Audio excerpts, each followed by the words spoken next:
Magandang umaga po sa inyo lahat. Mr. Secretary, business for the day.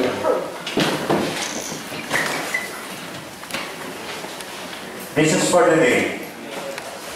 Request of the city administrator by authority of the city mayor for the passage of a resolution granting authority to the city mayor to sign and enter into contracts and agreements for and behalf of the city government, including the authority to sign documents such as but not limited to vouchers and checks, so as not to hamper public services, and to allow the city mayor to sign documents relating to investments and other matters beneficial to the city as a result of his recent visit to Changchun, China.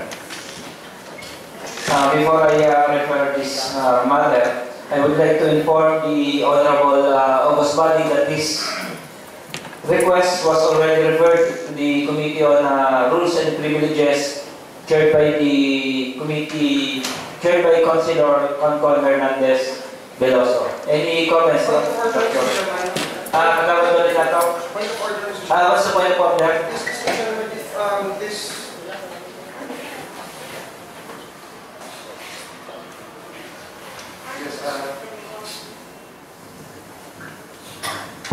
Magandang hapon po. Kung ito po'y naka-refer na po pala sa komitiba at naka-refer na nga ako kay Kusala Concon Hernandez Veloso, bakit po natin special session at bakit po i-refer po ulit natin sa ating pong komitiba, Mr. Chairman? This special session was called by the Honorable Mayor based on his power as the Chief Executive to call a special session.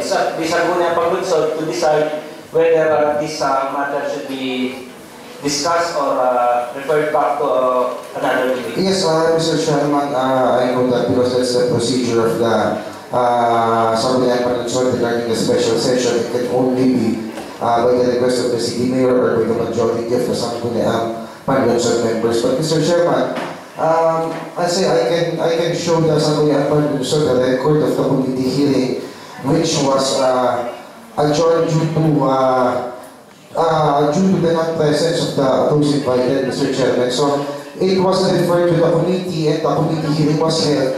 Councilor Concon was here during the committee hearing, but those who were invited, Mr. Chairman, which is part of the executive department, ay hindi po pumunta dito sa atin. So, Mr. Chairman, tapos magre-request po sila na panibago po. So I think, Mr. Chairman, it is up to the internal rules of the Sangguniang Panlunsod. So if this can be referred again, or if this special session can be held because of the agenda, Mr. Chairman. Before I rule regarding this matter, may I know the pleasure of the body? Chair. Magkakaroon din nato, kaya recognize. Mr. Chair, pursuant to our different committees' obligation, I believe that this concern of the city mayor requesting for the authority is far more appropriate to be referred to the Committee on Good Government, Public Ethics, and Accountability, because the committee that's being chaired by the Honorable Councilor Concon Veloso is the Committee on Rules and Privileges, which covers only the internal rules of procedure. So maybe it's because it's limited to that matters. That's why it's not been reported, if I'm not mistaken, 2 months ago. So there is an urgency also for this matter to be passed. That's why it is deemed by the executive to request for this special session.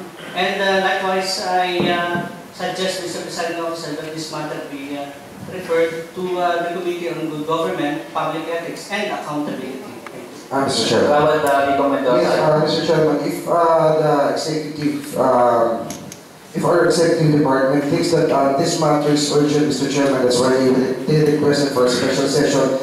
Ang gusto ko lamang sana itanong ay, nagpatawag naman po ang Sangguniang Panlunsod. Hindi lamang naman po ang komitiba nagpapatawag diyan pagka nagkakaroon ng committee hearing. Kung hindi po ang buong Sangguniang Panlunsod being an institution, Mr. Chairman. And with due respect sa ating pong mga kasama po dito sa Sangguniang Panlunsod, pagka nagpatawag po ng isang committee hearing at kung ang executive department po ay talagang gusto po nila ng urgency, dapat po ay humarap po sila at para naman po malaman po natin dito sa Sangguniang Panlunsod kung ano po talaga. Kasi po, merong mga sulat din naman ang dumarating dito, pero hindi naman, pero kailangan naman pong i-explain nila sa atin kung ano po yung mga nararapat. And Mr. Chairman, another point, Mr. Chairman, is kung ito po ba yung mapa-refer po sa ibang committee pa, gaano po kasigurado na a-attend din po pag ipinatawag natin sa isang committee hearing ang ating pong mga iniimbitahan.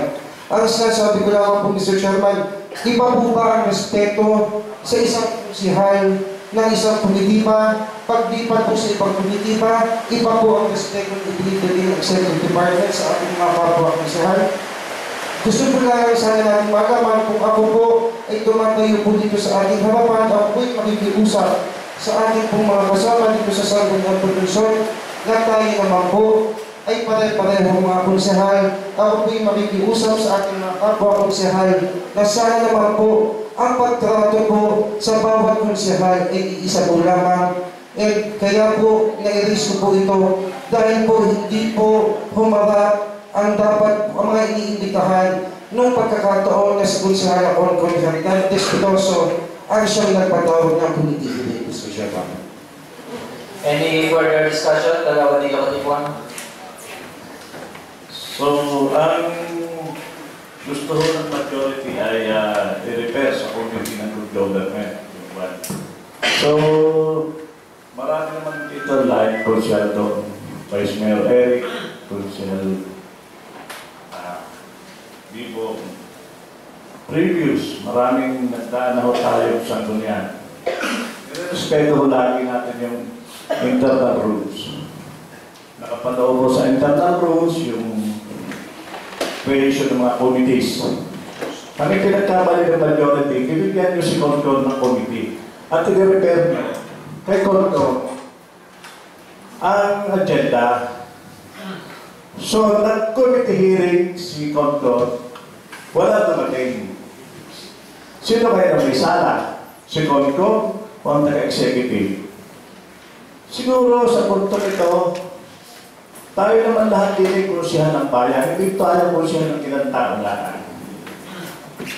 Eh, ayusin natin ito. Hindi ito po pwede mag-diskusyon tayo dito. Kahit kayo majority, mali kayo. Naka-refer ito sa committee. Alisan natin si Control ng committee muna o pagkasanay natin si Control sa committee saan natin ilagay sa committee report. And secondly, kung i-refer ito sa committee ng good government, tayo rin yung mismo ng July 29. Resolution. Before you proceed on that, i-resolve po muna natin yung sa... Hindi pa po yung nakaka-refer. Kaya, din na, bakit naman tinipag, usapan nun natin ng maayos ng isang close door. Ito, hindi po pwede natin on the record ito. Kahit ito sa daanin, sasabihin rules of the majority. Kung rules of majority maluktot, ano na magagawin nyo sa Sangguniang Panlunsod? Ano gagawin natin sa Vice Mayor? Tayo kumuha ng internal rules eh. Paano ito? Aalisin mo doon sa isa, dahil namang isa yung aksyon, nagpa-committee hearing, hindi nag-comply ang taga-executive.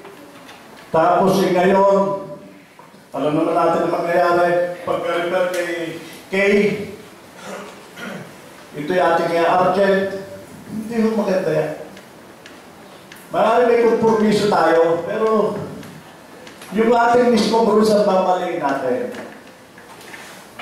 Kayo, nasa yan, majority rules eh, pero yung kapalototan ho ng rules na yan, eh hindi mo natin kaya itama yan. On the record ho yan. Eh ito, paano natin gagawin ito? Siguro po a comment from the chair before we proceed. We will act according po sa internal rules. Ang yun po ang ating gagawin. Wala po tayong gagawin na sasala po sa internal rules. So, if you want to, na magkaroon po tayo ng co-host, pwede rin po. Pero if you want to discuss it on the floor, wala rin pong problema. But bottom line is, po muna tayo mag-assume na tatanggalin po natin ang power ang chairman po ng Committee on Rules and Privileges. Without prejudice po, kay Councilor Concon, she can still conduct a committee hearing. Kung wala pong department head na umattend, she can file a report on Monday. Wala po tayong alisin na power po sa kanya. But, hindi ko rin po pwedeng pigilan ang majority na tilingin sa Sangguniang Panglunsod at sa inyo pong presiding officer na i-refer po sa isa pa komitiba. Kasi nga may sabi nga po ni Consul doon ay mas appropriate. Thank you, Consular doon, ginamit niyo yung word na mas appropriate dahil ako naniniwala na hindi po ako nagkamali sa pagkaka-refer sa Committee on Rules and Privileges dahil sa Section 50 po, ang ating pong Rules and Privileges ay sila po ang nag-interpret ng ating internal rules. Ay nakalagay po sa ating internal rules sa Section 50 na ang Local Government Code po ay supplementary ng ating internal rules at nakalagay naman po sa Local Government Code na sa Sangguniang Panglunsod ang may authority ang pwedeng magbigay ng authority sa mayor to enter into contract. So tingin ko po ay tama din po yung pagkakaroon sa internal rules. So gagawin po natin after po nito ay pwede po itong jointly referred sa committee ba ng rules and ng good government and kahit po wala si Council prejudice po sa committee, pwede po kayo magbigay po ng committee report on Monday if yun po makapagkasunduan ng Sanggunian. Nagarampi ba man daw, sir? Mr. Chairman,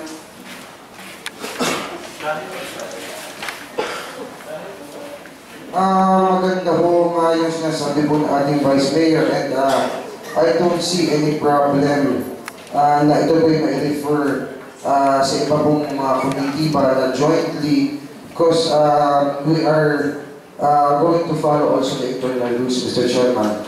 But the thing is, Mr. Chairman, kung ito po i-refer natin din ngayon sa ibang committee ba at hindi rin naman po iba pa committee hearing at ngayong araw na pong ito ay aapuntan po din ngayong araw na ito, hindi ka naman po tayo sumasala sa internal rules. Bakit po tayo nagpatawag ng isang special session na iisa po naman ang nakalagay sa agenda para po lamang ma-refer ito sa isang committee ba o para po aprobahan kaagad ngayong araw na ito? Yun naman po ang aking katanungan, Mr. Chairman. Magawal doon din na ito, i-recognize. Ako po yung simula 1998 na maging minsan. Ito pong bagay na ito hindi nang pinagtatalunan sa ng matagal. Dahil ito po ay duty bound ang Sangguniang Panlungsod na bigyan ng authority ang mayor.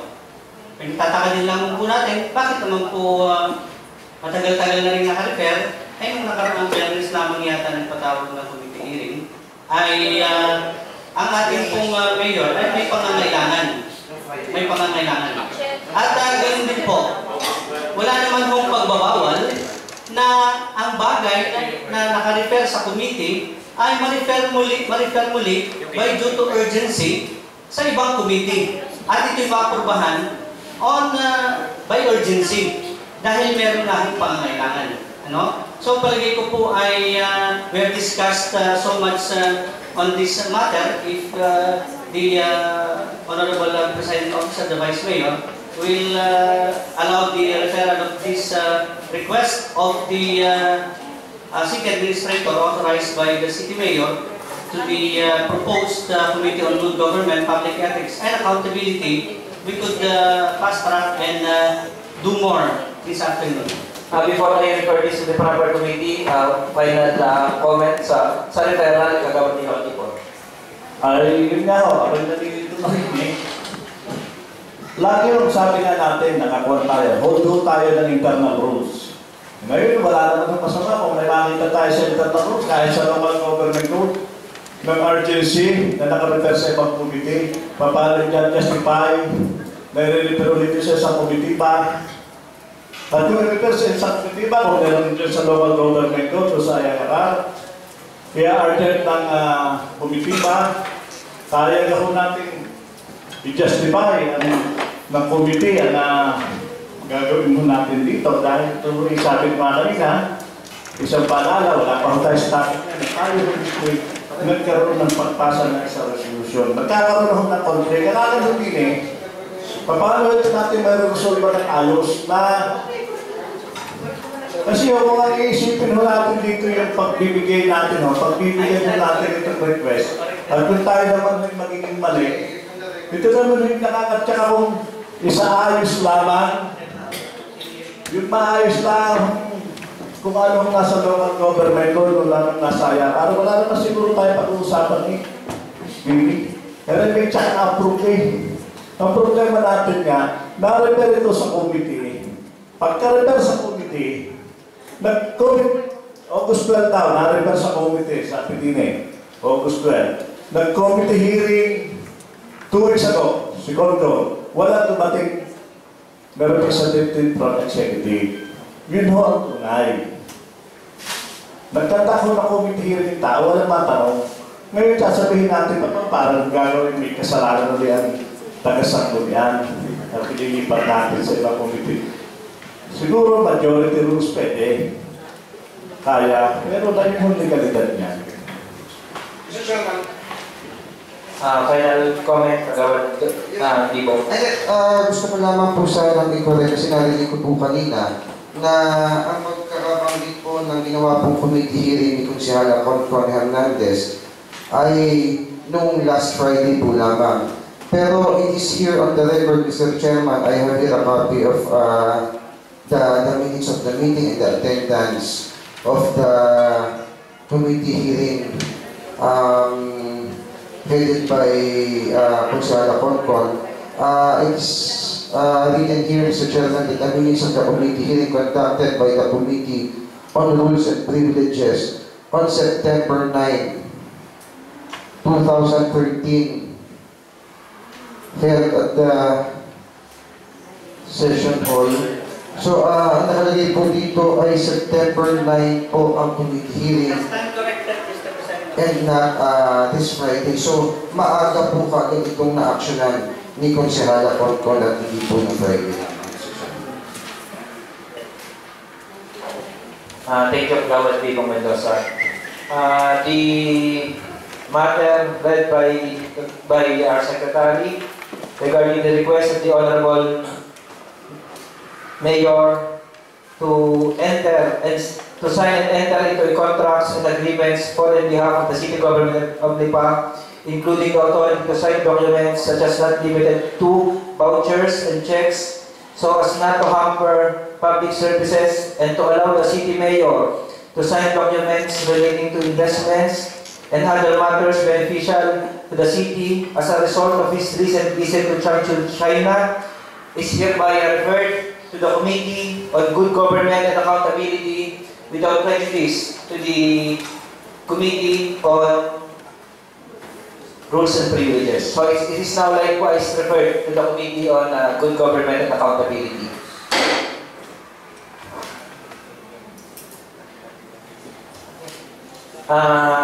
Any other? Magawad na ako.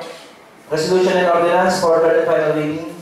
Mr. Chair, as authorized by the Chairman and as member of the Committee on Good Government, Public Ethics and Accountability, I would like to give the concurrence of the Chairman if I be authorized to sponsor the urgency of this subject matter. Magawad Kate Briones.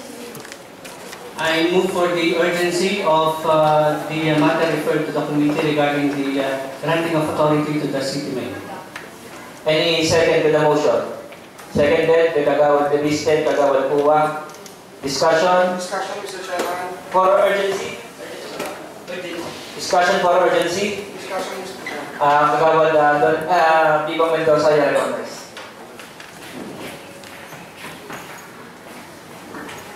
Yes, Mr. Chairman. Ito na nga po ang akin pong sinasabi kanina nung tayo pinag-uusap. Ang sabi niyo po, ito po referred sa joint committee ng ating pong kasama na si Congressman Linato ng kay Konsehala Kay Briones. Nagpaalam po siya kay Konsehala Kay Briones. Kay Konsehala Concon ho na wala po dito, ay napaliwala po. At talaga po na ang sabi po, this is referred to 3 committees. So kita-kita na ho natin na ito po ay nire-roll na ang pagpasahon ito. Ang sabi po kanina ng ating pong Vice Mayor ay pwede hong magbigay po ng committee report din ang ating pong Chairman ng Rules and Privileges. Pero it is immaterial, Mr. Chairman, because ito po sa kadahilanan po na ang majority rules nga ho ay ipapasa na po natin ngayong araw na ito. Isa po lamang yan, Mr. Chairman, na ako po'y naaawa sa ating pong chairman ho ng Rules and Privileges pagkatapos yung ipatawag ang mga kinauukulan sa isang committee hearing at hindi pumunta dito ay naging kasalanan pa ho niya. Kaya ho ako'y nakikiusap sa bawat isang mga konsehal na naandito ay gusto niya kahong sa susunod sa inyo naman gawin po yung mga bagay na yan. Kung hindi naman ho, ay samahan po ninyo kaming dalawa ni Konsehal Nilo na sana ho ay mapag-aralan muna at nagpadinig naman po natin ang side ho ng chairman natin ng komitiba ng Rules and Privileges. Mr. Chairman, pangalawang bagay po na gusto ko pong malaman naman po sa pagbibigay ho o sa pag-urgent nito pong ating pong pina-aprobahan ngayong araw nito. Ito po'y blanket authority na kahit na pong anong agreement. We are duty bound to give this to the city mayor. Bakit naman po pahihirapan ko natin every now and then ay pabalik-balik dito? But, hindi naman po ang sangguni ang panglungsod. Ang siya lang ang nagbabantay eh. No? Baka po dapat tayo bantayan din eh. Di ba?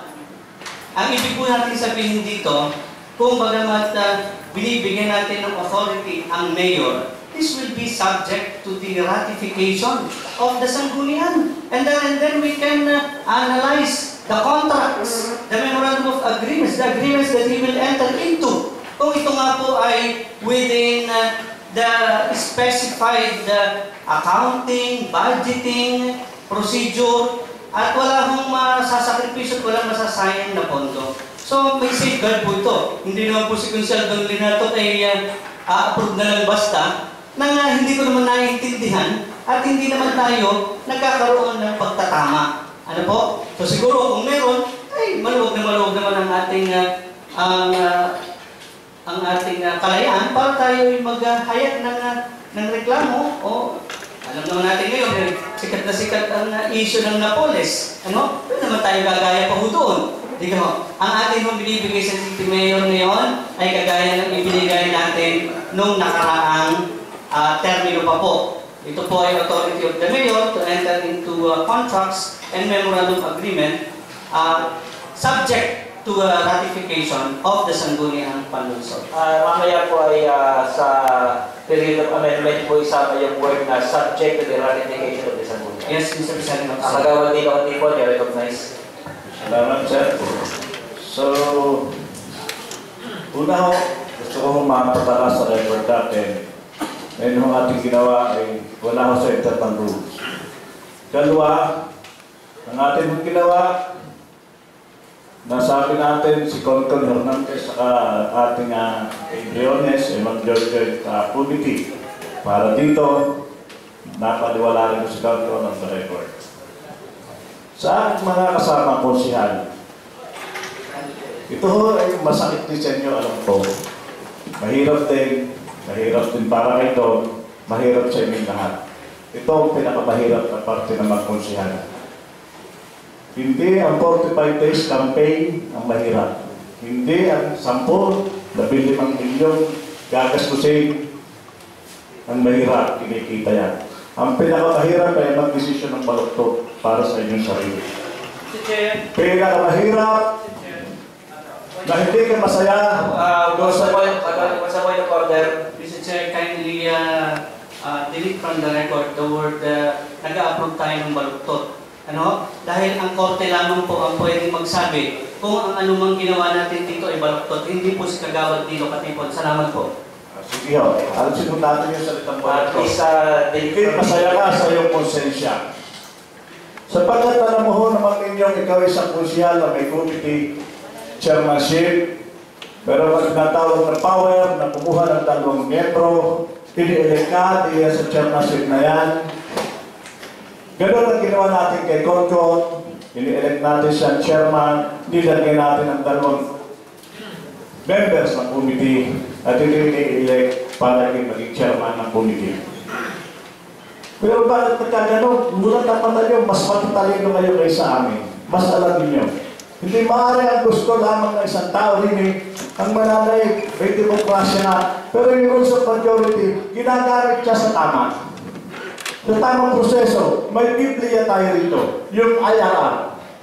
Internal Rules and Regulation. Ito yung papitokong termino dito sa sanggunian ito. First time kong nakakita nung previous administration, nabigyan ko nga ng blanket authority. At ako'y minapuri ko at sinalutuhan ko ang bagong sangguniang panlusod nang revoke nila ang authority ito. Kayo, tayong lahat ang nag-revoke ng authority ito. Unanimously approved. Ngayon, maaaring tayo na sasabihin ko ang back. Itinura mo, pupulutin ko ulit. Anong klase tayo mga tao? Tayo nag-revoke. Hindi tayo nagawa nito eh. Nasa inyo. Desisyon nyo sa sarili nyo. Ang pinaka-importante dito sa buhay ng tao ay ang sarili mo, ang prinsipyo mo. Kahit anong pintan sa iyo ng tao, kay kurang kung ano mo sa sarili mo, kay malinis. Yun ang importante. Naunawa ako si Don. Naunawa ako sa sitwasyon niya. Pero kayo, tayong lahat din eh. Sasabihin ko sa inyo, baka sa mga susunod na panahon, mas mahirap tanggapin ang mga darating dito. Kaya ito isang bukas na ko na ito, on the record, resolution na nagsasabi, nire-report ng sangguniang panlusod ito, ang full authority na executive. Date, July 28. Ano nga bigyan natin authority ang ating mayor ngayon? Kung anong request niya authority, bigay natin. Pero huwag naman yung kabuuan, tao rin lang yan. Pero parang tayong tao naman. Bigyan natin authority ang puno lusod, depende sa kanyang pangangailangan. Paano mo bibigyan ng authority ang puno lusod? Dini. Documents as about not limited to voucher and check, so as not to hamper public services, and to allow the city mayor to sign document relating to investment and other matters beneficial to the city as a result of this recent visit to Changchun, China. Ano yun? Paano natin bibigyan authority kung wala nakalahatin eh? Kayo, mag-isip mga kasama ko. Hindi, wala kaming personal na galit sa pero wala. Hindi rin namin gusto ito mangyari. Pero kung tayo mismo, kasamahan mo rin ito, kung mismo tayo dito, kung tayo mismo dito, ibabalot natin, ipapahamak natin dito ngayon. Hindi natin mamahalin dito ngayon. Ipinapahamak natin. Dahil, imposible. Sabi ko, matagal-tagal na rin ako dito, pero first time na nangyari sa sanggunian ito. Naggawa tayo ng resolution, nire-revoke natin ang full authority. Ngayon, after 1 month, ito na tayo, binibigay natin ang full authority. Ay sino ang may isip? Salamat, Vice Chair. I'm declaring a 1-minute recess. Inom muna kayo ng tubig.